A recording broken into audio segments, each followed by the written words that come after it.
Olá, pessoal. Estamos abrindo mais um episódio aqui do podcast da Futura.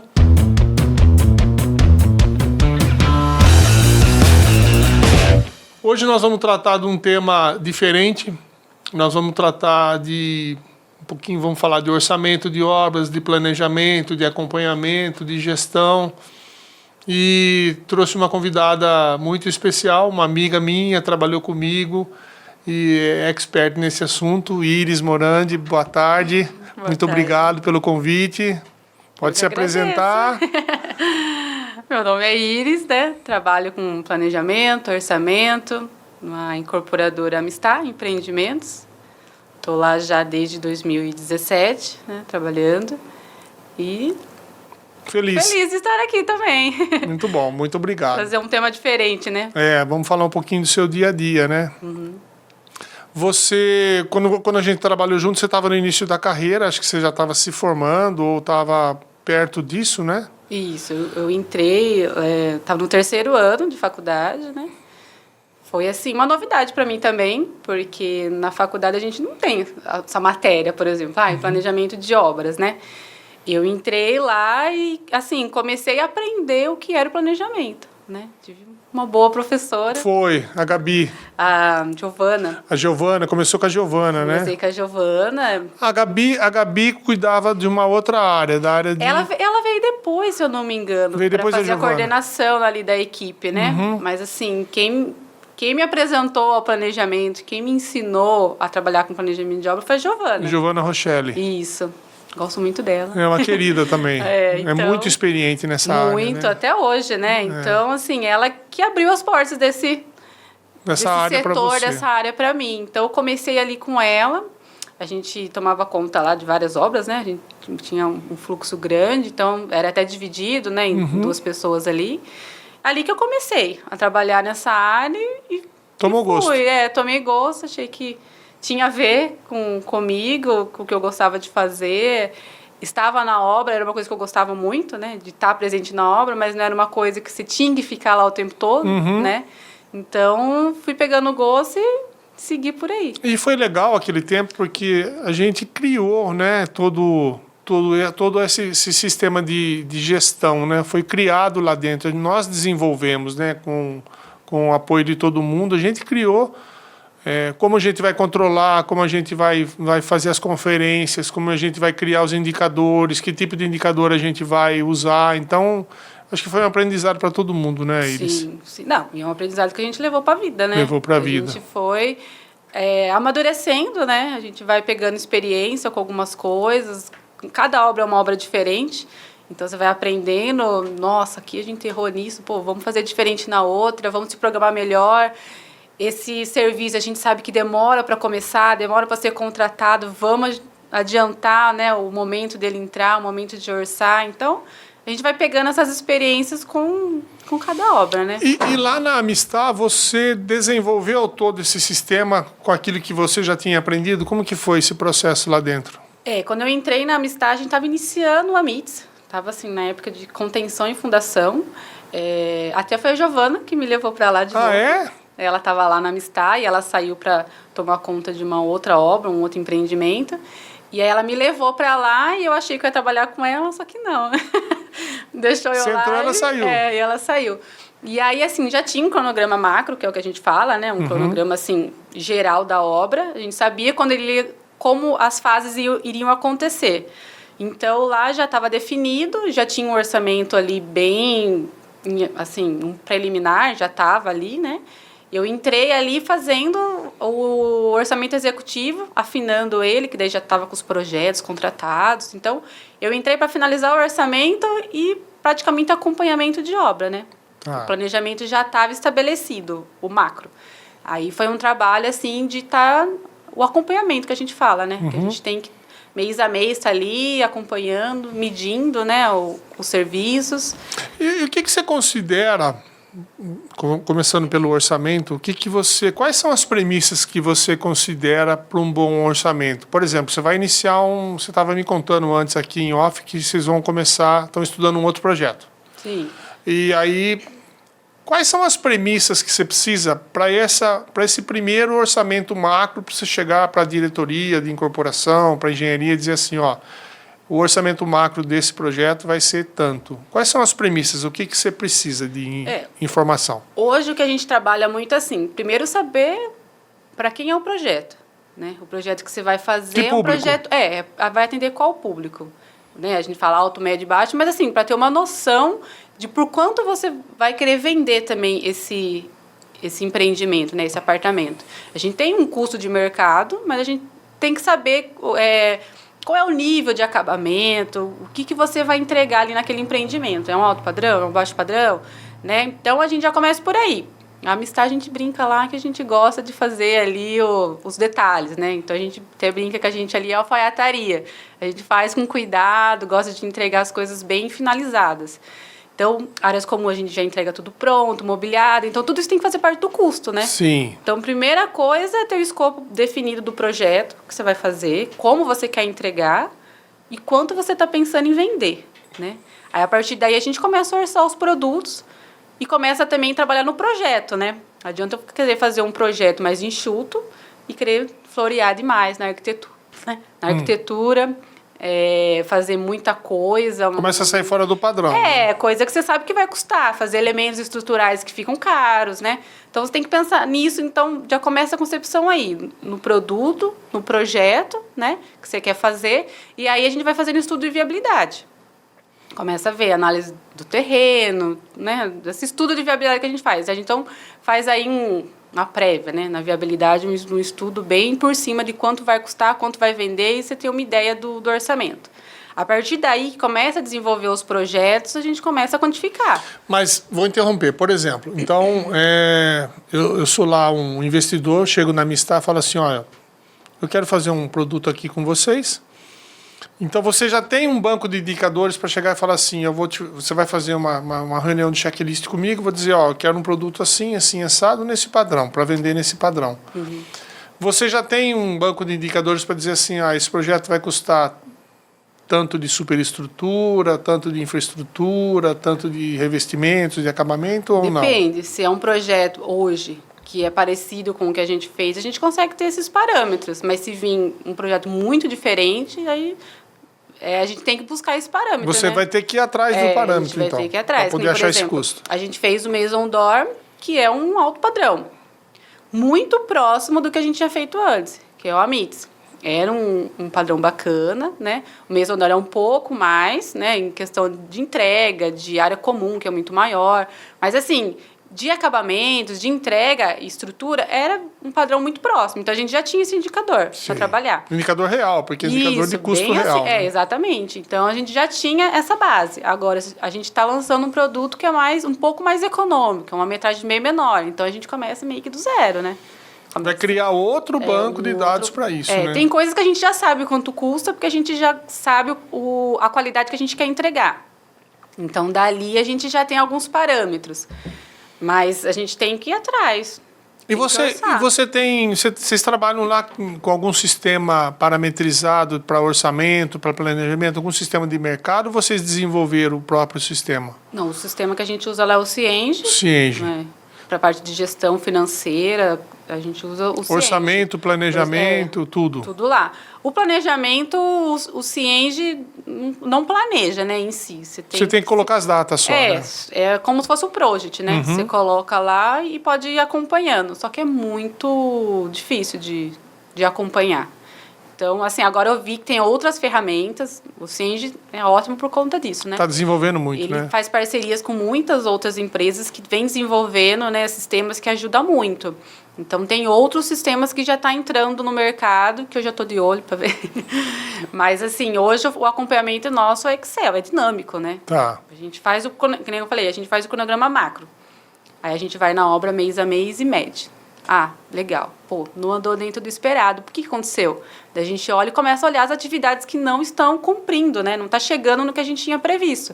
E aí replaneja. Então, assim, não dá para você fazer um cronograma e achar que ele vai ser o mesmo do início ao fim. Você vai seguir do início ao fim, né? Não tem como. E mas às vezes... mais uma obra do tamanho do porte do Maison, né? Então, muitas vezes a gente faz um cronograma, olha, essa atividade está enrolando, está difícil para começar porque está dependendo de outra. O que a gente pode adiantar, então? E você interfere na obra nesse momento? Dizer assim, ó, por exemplo, você tem um cronograma macro, né, de longo prazo, daí você estratifica ele para médio prazo e vai no curto prazo para tomar as ações. Acho que é isso que vocês fazem lá. Nessa tomada de decisão, para dizer assim, por exemplo, o gesso deveria ter começado esse mês aqui, não começou porque atrasou a fiação. Uma hipótese. Você vai na engenharia e interfere nisso, ou vocês trabalham com relatório, ou você vai lá na raiz e pega o engenheiro e conversa com ele? É direto ali. É no osso já. No dia, quinta-feira mesmo, a gente andou lá, olhou, viu, tá atrasado esse gesso, hein, o que tá acontecendo? É o gesso. Tá colocando a equipe e tal, vai aumentar. Não, mês que vem tem que medir 2 andares, então. Então, é assim, é na hora. É dinâmico mesmo. É dinâmico, é. Então, assim, o bom de uma estrutura pequena é isso, né? A gente tá ali todo dia, toda semana eu tô lá acompanhando, então a gente já vê.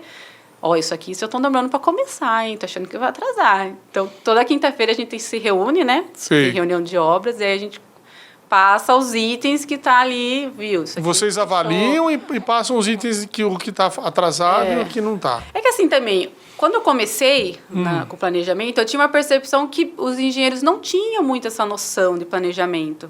Não era uma coisa que eles levavam muito em consideração, né? Lógico, tem os serviços, sabe como vai ser executado, né? Pela sequência. Mas não tinha uma questão assim, será que eu estou fazendo isso no tempo certo ou não? Será que eu demorar esse mês para começar esse serviço, ele vai me atrasar depois? Porque às vezes você não consegue bater o olho e saber que é aquilo que é o seu ponto crítico na obra, né? E aí eu percebia que os engenheiros não tinham muito isso. Hoje já mudou, né? Hoje a gente faz gestão de tempo. Então, a gente vê dos próprios engenheiros de obra mesmo que eles já têm isso. Mas isso provavelmente tenha sido provocado por vocês lá do departamento, né? Pode ser, mas a gente já vê uma diferença de mentalidade, né? Principalmente nos mais jovens, que eles têm essa preocupação de saber o que eu tenho que fazer. Então, você já manda um cronograma para ele já fica em cima daquilo. Tipo, não, é isso aqui legal. Que eu tenho que seguir. Então, tem essa preocupação. Você vê que no dia a dia, naquelas reuniões que eles fazem de obra, eles mesmos já cobram da equipe. Então, assim, eu vejo uma evolução nesse sentido, né? Sim. Que eles já vêm preocupados com isso.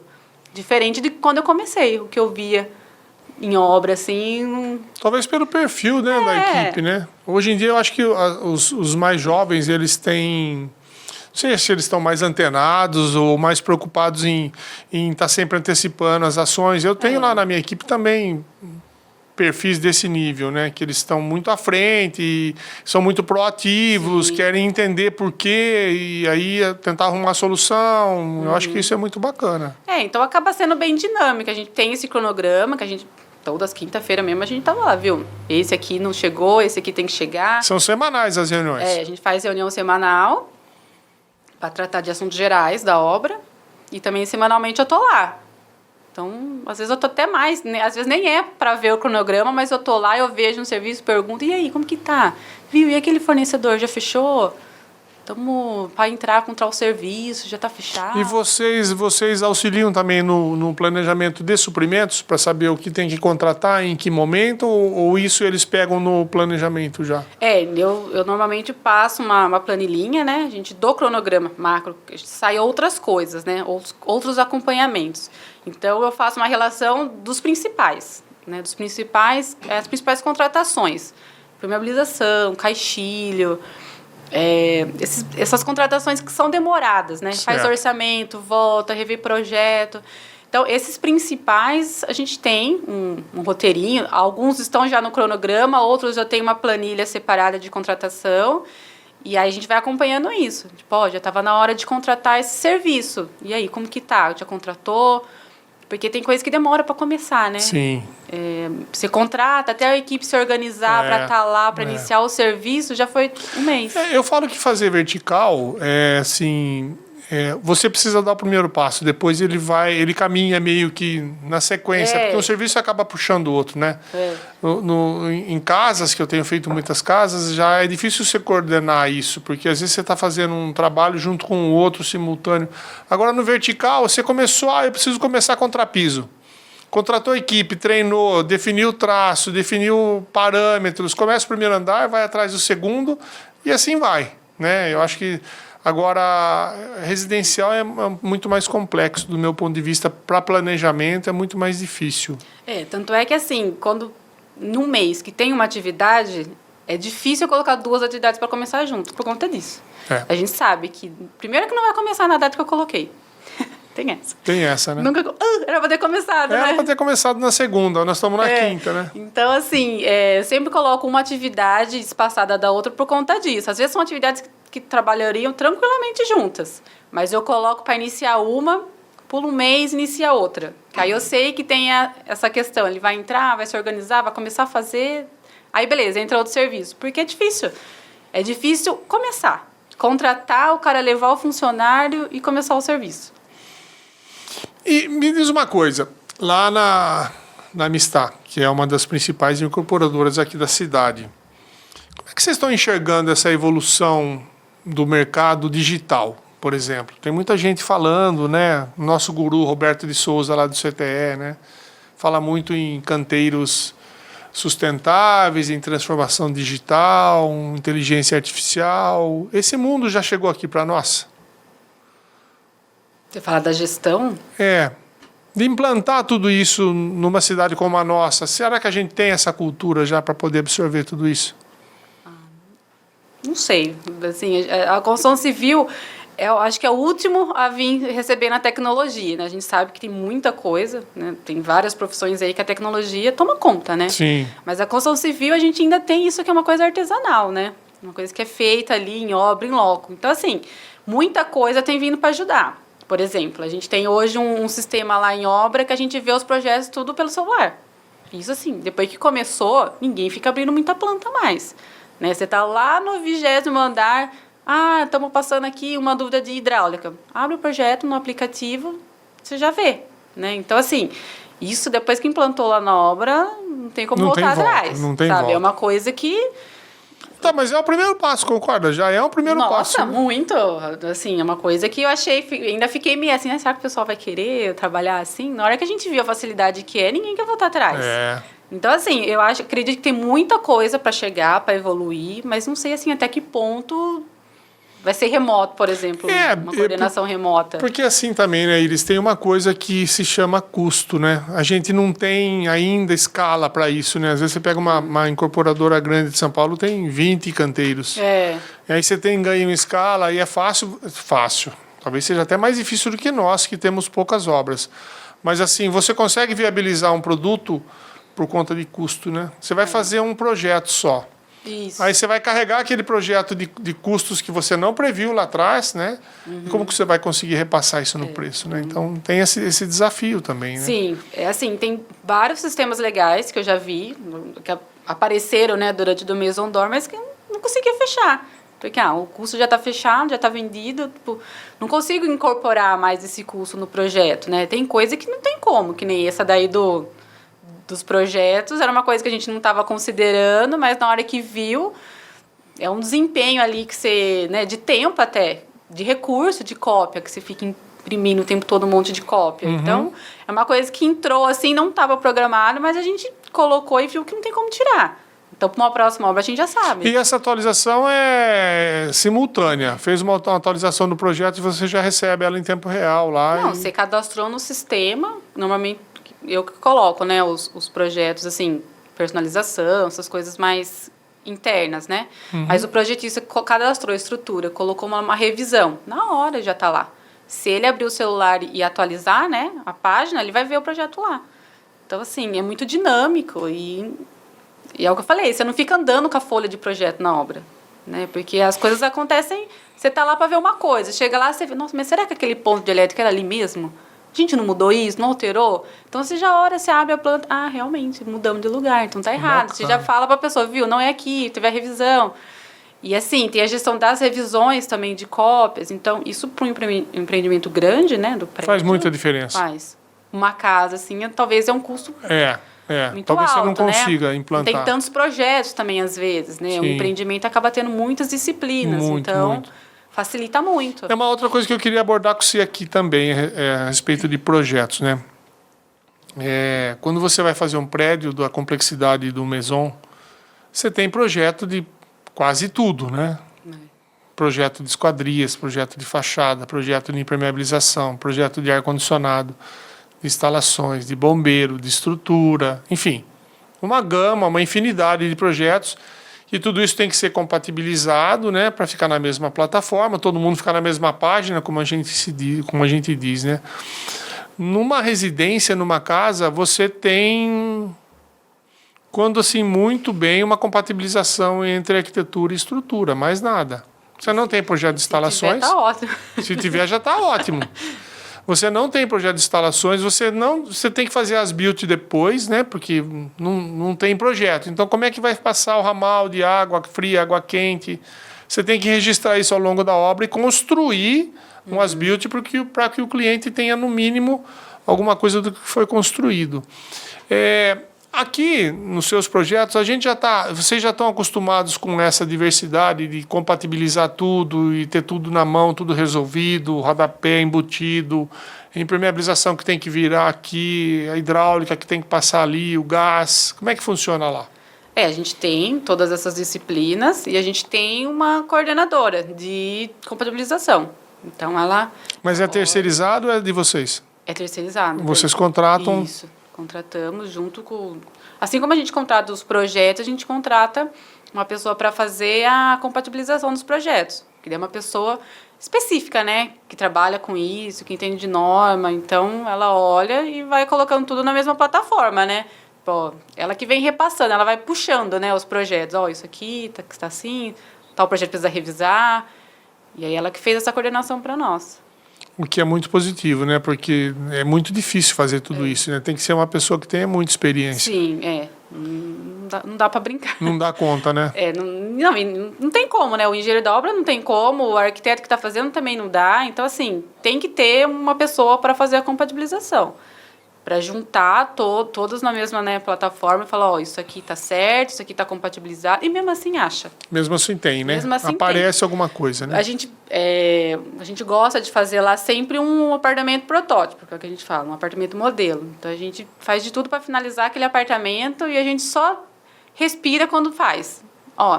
Isso aqui ainda não ficou legal, vamos trocar, vamos rever. A gente fez agora há pouco tempo um apartamento lá. Até chamamos os clientes para conhecer o apartamento modelo que a gente fez. Então, a gente olhou, ainda viu coisas que tem que ajustar. Né? Um pentinho fino, assim, que a gente vai olhando e agora a gente vai seguir para todos. Então, assim, mesmo tendo compatibilização, tem coisa que passa. Muito bom esse depoimento seu, muito bom. E assim, por exemplo, né? Eu tenho certeza disso porque vivi isso a minha vida toda. Você tem um orçamento macro, que você falou lá atrás, você chegou para a diretoria e falou, o custo desse projeto é X. Aí começam a vir os projetos.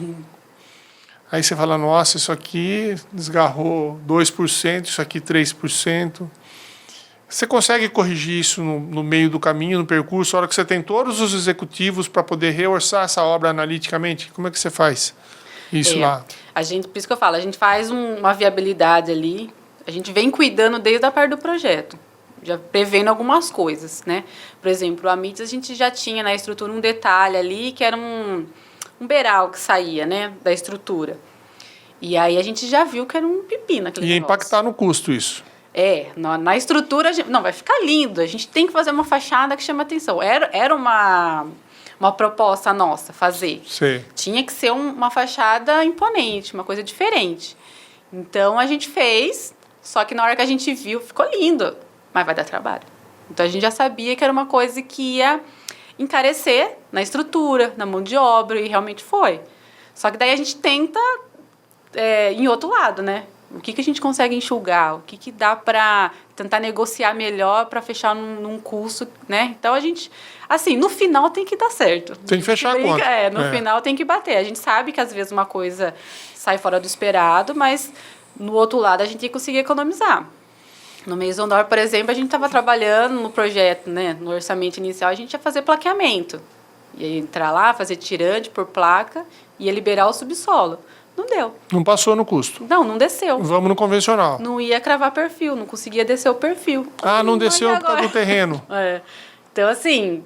Mudança de última hora. Já mudou porque é outro tipo de contenção. Né? Esse tipo de contenção que você vai fazendo por etapa, cachimbando.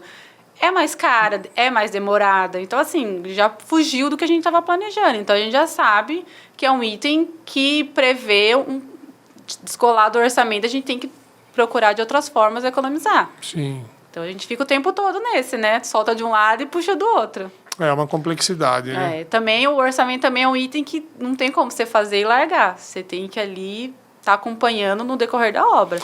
E assim, escapa muita coisa, né? Por mais que você tenha um orçamento super refinado, mas sempre, por exemplo, como é que você... Eu vivi isso na pele, né? Estou terminando um empreendimento vertical, horizontal aqui no São Dimas, e a gente pegou a estrutura dele na fase da pandemia, que o aço subiu quase 150%. E a gente estava exatamente nessa fase, tanto do aço como o concreto.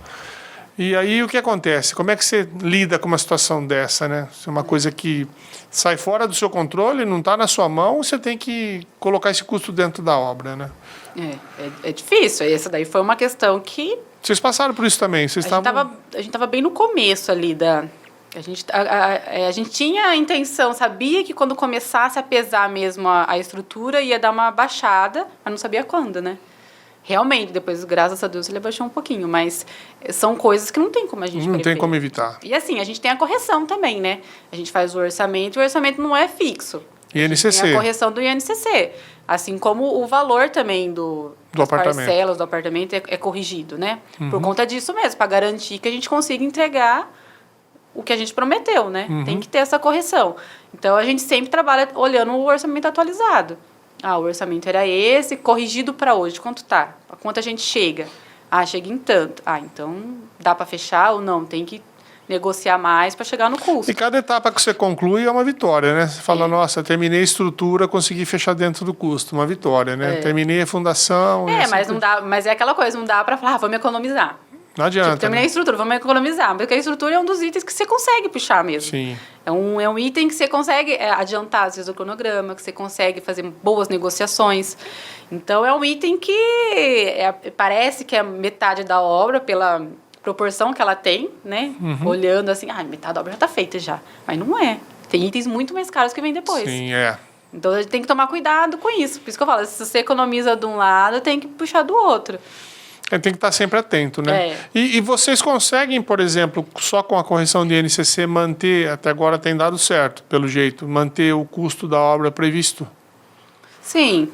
Até então, é o que eu falei, às vezes a gente sabe de algumas coisas que descolam, a gente tenta, em outras, economizar ou negociar melhor, mas a gente tem feito assim, pelo INCC mesmo. E isso envolve um trabalho muito grande dos suprimentos também, né? Por conta de... Boas compras, né? Boas compras, parcerias, né? Sim. Aqueles fornecedores mais fiéis, que vocês têm mais confiança. Tudo isso é um trabalho da equipe toda, né? Sim, todo mundo colaborando junto, né? Tem que estar envolvido, custo. né? Sim. Você falou um pouquinho sobre estudo de viabilidade, né? Vocês têm algum programa específico ou você que desenvolveu isso lá foi criando os mecanismos e colocando e ajustando tudo isso? Isso daí é lá com o Juninho e com o Marco. São eles que cuidam disso? Eles que têm a planilhinha deles, que faz o... Escondida às 7 chaves. Eles... Não, nem é uma coisa muito elaborada. Eles têm ali e que tem dado certo, que eles conseguem ter uma boa visão do empreendimento, né? E a gente tem amadurecido, né? O Marco tem trabalhando bastante nisso, tem feito uma planilha lá que a gente fala que a hora que fica pronta vai ser um arraso. Vamos pôr no mercado, então. Eu vou falar para ele, eu patentei aí, vamos vender. Compartilhar as boas notícias, Ele né? tem trabalhando bastante nisso, numa planilha lá para tentar englobar, né? A gente chega, às vezes, terreno lá, a gente quer saber, será que é viável? Então, pode ser uma coisa rápida, né? De colocar lá. Para tomar decisão, né? Isso. Será que vale a pena investir nesse terreno ou não? Então, é uma análise mais da parte deles. Sei. Que eles fazem esse mais da diretoria. Então, não está na sua mão esse estudo de viabilidade. Parte não. Ainda não. Você só passa o custo da obra para eles, né? Depois eles falam, fechamos essa área, vamos mexer no projeto. Daí, a hora que começa a desenvolver o projeto, daí eu começo a participar. Sei. Porque senão também não é muita coisa, né? Não dá para tomar conta de tudo, de né? Todas as áreas. E BIM? O que você pensa sobre BIM? Vocês trabalham nessa plataforma lá já com os projetos? Ainda não? Ainda não. E assim, não sei. Se vai chegar. Se vai chegar, sinceramente. Porque, assim, são muitas disciplinas, né? Que nem você falou, a casa, estrutura, arquitetura, instalações ali bem simples, né? Agora, você pega um empreendimento, é muita coisa. É paisagismo, é hidráulica, elétrica, gás, permeabilização, é muita coisa, né? Todo mundo tem que trabalhar na mesma Exatamente, plataforma. todo mundo tem que estar com essa base. Então, assim, não são todos que trabalham ainda, né? E a obra também, a gente ainda não começou a trabalhar com esse sistema. A hora que falar, todo mundo está fazendo assim, a gente vai ter que seguir, né? E aprender a trabalhar dessa forma. Hoje a gente ainda não trabalha. Ainda não consegue, né? Não. É que assim, o BIM é uma plataforma que vai te trazer muito mais benefícios, não só de projetos, né? Sim, você consegue ver custo, Orçamento já. Então, vai ser uma tendência que pode ser até que demore um pouco, mas Sim. vai chegar aqui com certeza. Sim, mas então, além do BIM, tem aparecido muitas ferramentas legais também, né? Que vem ajudando. Então, por isso que eu falo, às vezes a gente foca em uma, mas vem surgindo outras aí do nada que você vê mais rápido. Você consegue mais fácil integrar de lidar. Por muito tempo o planejamento era no Project. Era o Project, só que assim, o tempo que você demora para planejar, para você linkar ele ali, fazer todas as predecessoras. Caminho crítico. Meu, você fazer uma casa ainda vai, você já demora ali uma semana planejando. Você fazer um empreendimento, aí você chega lá na obra, para começar, resolvi começar por essa atividade agora. Meu, você tem que chegar lá, pagar tudo e mudar tudo, sabe? É muito trabalhoso. É muito trabalhoso. Hoje já tem uma ferramenta que eu tenho visto aí que você muda, arrasta só as atividades ali, mexe no gráfico de Gantt ali só arrastando, sem ter que ficar, né? Mexendo em todas as Mexendo em datas. tudo. Ali já está o orçamento também. Então, assim, é um project bem mais evoluído, mais dinâmico. Então, assim, você já vê que todo mundo tem aderindo bem ao programa. Então, assim, tem surgido novas ferramentas. Com certeza. Com essa inteligência artificial, então, nossa senhora. E o que a Covid trouxe de lições para vocês na Mistar? Vocês tiveram que aprender a lidar com isso, óbvio, todo mundo teve que aprender a lidar. Muita gente teve que ir para casa, né? E eu estava até vendo um episódio do CTE e era um podcast também com alguns diretores de incorporadoras e a gente estava exatamente no meio da pandemia. E eles estavam comentando um negócio interessante. Daqui a pouco vem a vacina, daqui a pouco as coisas se normalizam, daqui a pouco a gente vai voltar para o escritório e tudo isso já aconteceu, né? A gente já está no escritório, já veio a vacina, a gente já se preveniu. O que vocês lá na Mistar trouxeram de bom com toda essa catástrofe que aconteceu? Foi um momento bem interessante, porque a gente tinha acabado de entregar uma obra, a gente fez o evento de entrega do Amits, e aí fechou tudo, né? Para mim foi tranquilo, porque eu fui me afastar para ter minha filha, né? Foi exatamente nesse momento. Nossa. Ela nasceu ali no pico da pandemia. Mas, assim, era um momento difícil ali para quem ficou no escritório, porque as pessoas estavam mudando, tinha reforma nos apartamentos, o pessoal queria terminar. Então, foi meio complicada essa questão, né? Né? Não dá para fazer o serviço. Foi esse caos aí que todo mundo sofreu de alguma forma, né? A pandemia. Mas o que a gente tirou para o Maison d'Or, que foi o empreendimento que a gente lançou na sequência, foi que as pessoas estavam preocupadas com querer aproveitar a qualidade de vida, né? As pessoas estavam interessadas no empreendimento que proporcionasse isso, qualidade de vida. Acho que esse foco do trabalho e tudo mais, as pessoas terem que ficar em casa também, eu acho que trouxe uma preocupação maior com o lar. Começaram a valorizar mais isso, né? Áreas que tivesse um paisagismo. Então, assim, acho que as pessoas se voltaram um pouco mais pro lar, né? Foi isso que a gente até percebeu na hora que a gente lançou o Maison d'Or, que era um empreendimento maior, né? Um apartamento de 289 metros. A gente falou, nossa, será que vai absorver tão rápido assim? E foi muito bem vendido. Um sucesso, né? Sucesso, realmente. E como vocês enxergam lá o nicho de mercado que vocês trabalham? Porque eu vejo que vocês trabalham num mercado de altíssimo padrão, né? Pelo menos os dois projetos. O primeiro foi o Joy, que já era um produto um pouco acima do mercado dele, né? Uma coisa mais ali para o estudante, né? 1 e 2 dormitórios, mas já era um padrão bacana, melhor, né? Porque talvez até fosse uma proposta da própria incorporadora trabalhar nesse nicho, né? Sim, assim, o popular não é muito o que eles tinham de experiência para proporcionar. Desde da Guidotti, né, que era com o Marco, ele já não fazia muitos empreendimentos assim populares, né? Sempre foi uma coisa ali mais... o Marco tem uma coisa mais requintada, que ele gosta de pensar no projeto, gosta de fazer coisas diferentes, né? Então, a Amistad tem essa questão de proporcionar aí, empreendimentos inovadores, né, que tragam uma qualidade de vida. Então, nossos empreendimentos todos têm uma preocupação com paisagismo. Se você for ver, todos os projetos têm um paisagista ali que faz um projeto bacana. E quando você vai trabalhar para um padrão mais popular, você acaba não tendo, né?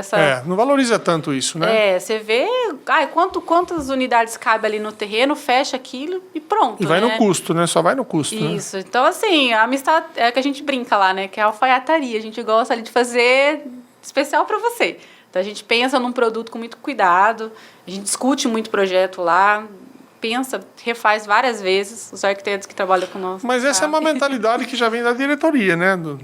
Tanto do Juninho, do Marco e do Ricardo, né? Eles já têm isso como DNA deles, né? Trabalhar nesse nicho, né? Então, assim, tudo é discutido lá. Chega um projeto, abre a planta e fica todo mundo ali trabalhando em cima dela. Mas isso é legal? O que isso vai valorizar? Vamos mudar aqui, vamos fazer assim. Mas assim fica mais caro, mas é melhor. Fica livre. Então, assim, tem essa questão deles, né? Eu acredito que, por mais que a gente faça um apartamento estúdio, vai ser um estúdio ali diferenciado. Diferente. Entendeu? Não vai ser Porque já está no DNA da empresa, né? Muito bom. E como vocês definem, por exemplo, precificação? Muita gente, por exemplo, vai lançar um produto, olha para o mercado e fala assim, bom, eu vou fazer lá uma pesquisa e vi que os últimos 10 lançamentos na cidade, o preço médio para esse padrão gira em torno de X. Vocês olham para isso, para esse horizonte? Não sei se você tem essa informação, às vezes não. Ou vocês falam assim, não, o meu preço, até por aquilo que eu entrego, é um preço exclusivo. Então, eu vou trabalhar em cima daquilo que eu entendo que seja o preço meu e não vou olhar para os outros concorrentes. Como é que a Amistad trabalha com relação à precificação? A gente olha o mercado, acho que é muito... Né, se falar, vou lançar, não vou olhar. A gente tem que olhar, tem que ver por quanto estão vendendo, por quanto estão trabalhando, mas a gente tem noção do que a gente está entregando também, né? O Maison d'Or, eu acho que foi um divisor de águas aqui, até para a cidade, porque ninguém trabalhava no custo que a gente vendeu. Quando a gente anunciou, todo mundo, nossa, tudo isso? Mas está vendo o que a gente vai entregar? Olha o quanto de área comum a gente entrega, mobiliada, decorada, com paisagismo. Então, assim, no começo as pessoas olhavam e assustavam um pouco com o valor, mas depois eles entendiam o que a gente estava entregando, né? A quantidade de área comum que a gente tinha no empreendimento, a qualidade do produto que a gente estava colocando. Então, assim, assustou um pouco, mas eu acho que foi muito bom para a cidade também, porque começaram a trabalhar com preços maiores. Né? A gente vê Campinas, que está muito perto, que trabalha com um custo do metro quadrado muito maior do que aqui. Né? O Maison d'Or mesmo, se fosse em Campinas, estava 14 mil metro quadrado. Né? E aqui foi difícil começar com 9, 11. Então, assim, assustou muito. Eu acho que empresas de fora, acho que tem essa dificuldade também quando chega aqui, porque quer lançar um empreendimento e acaba colocando um custo que está acostumado lá em São Paulo, né? Nas regiões metropolitanas, vem para cá e acha que vai absorver. E chega aqui, né? O mercado, não é bem assim, o mercado não aceita, né? Então, assim, acho que tem que ser um pouco dos dois, né? Tem que entender do que você está entregando, e no Maison d'Or foi um pouco assim. A gente sabia que era um empreendimento exclusivo. Então, tanto é que o nosso marketing era em cima disso. E acabou dando certo, né? Porque já são só 48 unidades, entendeu? Então, é exclusivo. É para a pessoa que quer mesmo aquele produto. Então, a gente, lógico, a gente fez pesquisa, só que a gente sabia que o que a gente estava propondo não encaixava. Nem nada no mercado era parecido, né? Não tinha como a gente vender o que a gente estava propondo naquele valor. E era um terreno muito nobre, a gente não queria fazer muitas unidades, a gente queria fazer um produto especial, né, para o lugar. Então, a gente falou, vamos arriscar e vamos embora. E deu certo. Já para o novo que a gente está estudando, que é o LEED, a gente fez pesquisa de mercado. Dentro da pesquisa, que é muito interessante, ela abrange muitas coisas, né? E aí, ali ele já mostra alguns cenários também, né, de custo. Se o projeto que a gente está estudando, o custo que a gente está pensando em trabalhar, se vai ser aceito ou não, Dentro da população ali que está querendo comprar um empreendimento, esse custo está dentro do que estava esperado ou não. Então, isso também é bem importante, né? Sim. Eu acho que isso dá um balizamento muito interessante para você tomar a decisão, né? Sim, porque assim, é um padrão um pouquinho diferente do que a gente vem trabalhando, né? São apartamentos menores, com a mesma qualidade que a gente vem entregando, só que é um empreendimento menor, né? Unidades menores. Então, a gente não dava para a gente comparar com outras empresas, porque empreendimento, trabalha com uma metragem menor, mas também com um acabamento, né? A mesma qualidade que vocês estão acostumados. Né? Não vai ser a mesma entrega que a nossa. Então, a gente também tinha essa questão de por quanto a gente vai vender, por quanto vai lançar. Então, a gente fez essa pesquisa de mercado para ter uma ideia se o que a gente estava imaginando estava dentro do esperado. Eu falo por conta de olhar os concorrentes, porque aqui na cidade nós temos talvez 3 ou 4 boas empresas sérias, né, que tenham e que estão ainda em movimento de lançamento. A cidade foi invadida por mercados de fora, né, Ribeirão Preto, Campinas, São Paulo, de empresas de outras cidades que se instalaram aqui por conta de enxergar uma lacuna no mercado. Então, assim, só que assim, nós aqui, piracicabanos, temos uma vantagem, porque nós somos daqui, as empresas são mais conhecidas, conhecem os donos, sabe o que entregou e o que pode entregar. Então, eu vejo, por exemplo, a Embraplan, a Cataguá, vocês, numa linha de frente, assim, um pouquinho à frente dos concorrentes que vêm de fora, porque não tem ainda, o mercado ainda não conhece, né? Então, eles têm mais dificuldade, imagino, na parte comercial. A gente vê um pouco, a gente acompanha, né, todos os lançamentos que vem acontecendo aí, a gente está sempre de olho. A gente faz muita pesquisa também, a gente vai muito para São Paulo, ter referências, né? Tanto de mercado, de produto, de valores, a gente está sempre pesquisando, né? E a gente vê que empresas que vêm de fora têm essa dificuldade, né? De acertar no produto, no local, né? A gente brinca lá, o Júnior que fala bastante isso, que a gente tem que acertar no 3P, no produto, no ponto e no preço. Então, o piracicabano entende, né, da cidade, já sabe quais são os locais que são de desejo, né? Que a gente sabia o Maison d'Or lá, ele estava no meio do São Dimas. Era um terreno ímpar, assim, que apareceu para nós. Então, a gente tinha noção que ali era o lugar de um alto padrão. O ponto estava definido, faltava definir o produto. Se viesse uma empresa de fora para pegar aquele terreno, ele teria feito 2, 3 torres ali. Sim. Entendeu? Só que não ia valorizar o ponto, né? E a gente sabia que aqui, o último lançamento alto padrão que a gente teve foi o Lindenberg, quase 10 anos atrás. É verdade. Nesse nível, né? De 4 dormitórios, 4 suítes. Então, foi bem estudado o ponto, o produto que a gente ia fazer e, consequentemente, o preço, né? Que a gente ia vender, por quanto a gente teria que comercializar. Então, assim, as empresas de fora sentem um pouco essa dificuldade de colocar o produto certo no lugar certo. Né? É isso que a gente percebe um pouco. Às vezes também, né, são influenciados porque eles chegam na cidade, não conhecem ninguém, vai numa imobiliária, né, e o que você acha, o que você não acha, e às vezes nem sempre a informação que vem da imobiliária é a informação certa, né, assertiva, né. E aí, outra coisa também, depois que você recebeu o apartamento, aonde você vai? Tipo, cadê a construtora, né? A construtora constrói e vai embora. Agora, a gente que está aqui, a gente preza pela qualidade do que a gente está entregando, do que a gente está fazendo, né? Porque sabe que o cliente vai conviver com a gente, né? Uhum. E vamos falar um pouquinho de futuro. Lá dentro da incorporadora, vocês fazem planejamento estratégico de médio e longo prazo, vocês visualizam esse mercado um pouco mais para frente, sabem o que vocês querem, aonde vocês querem chegar, como é que funciona isso lá dentro? Essa parte de estratégica acaba sendo uma coisa mais dos sócios, né? Mas a gente participa, assim, questão de terrenos, a gente tem várias áreas que a gente trabalha, né? Vem trabalhando e vem fazendo estudos. A gente já tem esse empreendimento que a gente quer lançar o ano que vem, já está encaminhado, já está bem trabalhado. Temos outro estudo em andamento e vem aparecendo terrenos que a gente vem fazendo estudos, ainda analisando com calma para ver o que é legal, o que não tem ainda, o que a gente quer fazer. Então, assim, a gente vem fazendo pensando sempre um pouco mais para frente, né? Como a gente tem essa coisa de lançar um por vez, lá a equipe é pequena, né? Na Amistad mesmo, tem eu só de engenheira lá, e aí tem a CRAID que faz a parte das obras. Então, a gente sempre tem esse cuidado de fazer um por vez, com calma, pensando bastante, analisando bem o que vai ser feito, como vamos fazer. Então, a gente tem algumas coisas para virem ainda aí para frente. Muito bom. Agora eu quero saber da Iris. Como que você está enxergando sua carreira?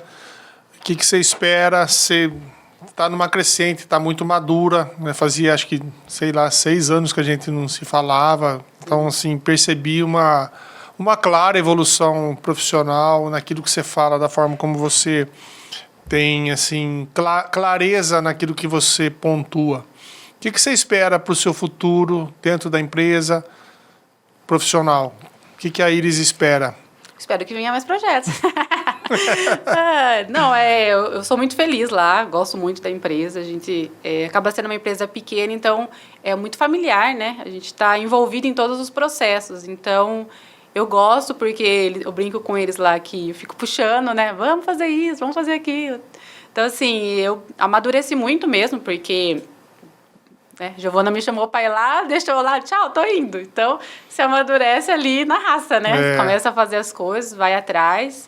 E, assim, sou muito feliz lá, gosto muito de trabalhar com eles. A gente desenvolve coisas muito bacanas. E eu acho que, assim como acredito, né, que seja uma coisa que faz bem para eles, é uma coisa que faz muito bem para mim também. A hora que você entrega um empreendimento ali, que você estava desde o início, que você trabalhou, que você fez o estudo. É uma realização profissional, né? Quando você entrega um empreendimento que você sabe que é sucesso, que as pessoas gostam. Você vai lá, depois você vê que as pessoas estão morando, curte o apartamento. Então, assim, eu sou feliz e espero que venha mais projetos para continuar lá. Muito bom, muito bom. Foi um prazer. Desejo sucesso. Fiquei muito feliz de ver você, de saber no estágio que você está. Transcende essa felicidade que você tem. Então, assim, eu desejo que você só progrida lá dentro e que dê tudo certo. Obrigada. Foi um prazer. O prazer Obrigado, foi meu. Tchau, pessoal. Até a próxima.